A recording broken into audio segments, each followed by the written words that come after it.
this video we're going to talk about the pistol squat. I really like the exercise, it looks good, but I think it has some dangers that maybe you guys are not aware of. So Cara is really good at the pistol squat, so she's going to demonstrate it because I suck, but we can also explain why I don't like it and what alternatives can we find out, can we figure out, or can we do in our training to still have a good single leg exercise. So Cara, please do just a normal pistol squat. That was nice and really deep, amazing. So the issue with this is that bum tuck that we talked about in previous videos. So as you come down, see how the bum tucks under, and it kind of, look how bent the spine is. This is not really a great position for our spine, and eventually it will lead to injury. Same way if you do a normal squat, just do a normal squat for me. So that is a good squat. If you go lower, see how it starts caving in.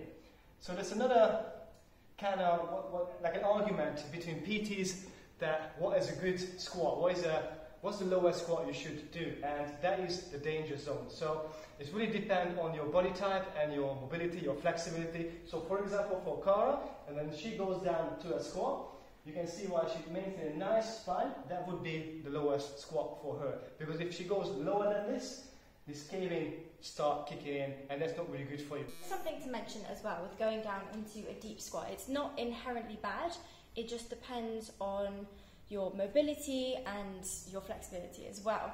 So coming down to a deep squat can actually be beneficial. It can open up your hips, it allows you to get nice and deep, stretch those muscles as well. And if you can maintain a neutral spine and have your heels flat on the ground, then this is great. You can also work towards this as part of your mobility training.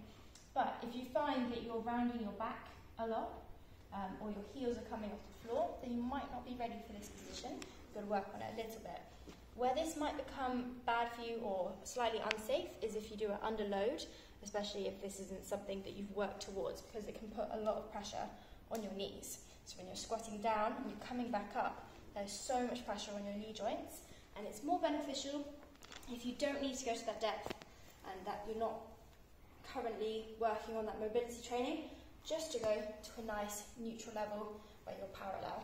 But this can still be beneficial, just to clarify. The same happens with the pistol squat. If you can do a nice pistol squat, only come down to the level that you should be coming down to, there's not going to be any issue with it. But once you start curving that bum in, that's when you're going to have issues. Regardless, if you like to practice your pistol squat and you can't yet do, that's why we use the boxes. So that box is set to one of the highest elevation, so you can start by sitting back to it and then improve your strength level from that box. So if you find this really easy, the next step would be try it on a smaller box. We don't have anything in between, so you're going to go for this box. So very nice, and then you can come up. So that's actually a really good level because she still maintains that nice straight spine, and I really like that. All the way down and back. So you can practice this, and you can also practice it with a TRX or using a resistance band and hold on to that and then go down to your pistol squat. There's another exercise that we can do, that would be a reverse levitating lunge. Remember that one? So you go like this. It's like the shrimp squat kind of. Yeah. I'm not sure the name, you can once again come up with the name.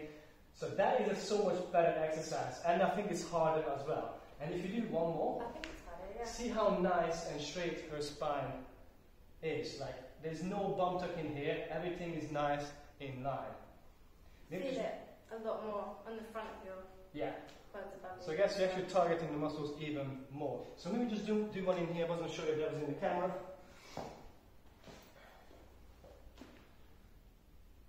Nice. Perfect. Do that on my glutes more as well. There you go. So we got two flies with the same. We have the same in Hungary. Two birds. Two birds. Well, in Hungarian, if you're Hungarian, you probably understand it's two flies with one swatter. Yeah. I'm not really good at these things. Two birds with one stone. Anyway, so that would be our pistol squat video. You can once again try it, but there's other alternatives like this one, and you can feel your glutes and hamstrings and all your leg muscles more and better, more gains, more development. Oh, will you explain it? Wow. Anyway, thank you so much. Bye. Okay, so that would be our video, like how to squat or how to not squat, how to pistol squat, or what other alternatives we have. Hopefully this helped you guys, and if it did, definitely let us know. I always mess up the last bit. Definitely let us know in the comment section. Thank you. Subscribe to our channel if you want to help us grow, and thank you for watching. See you next time.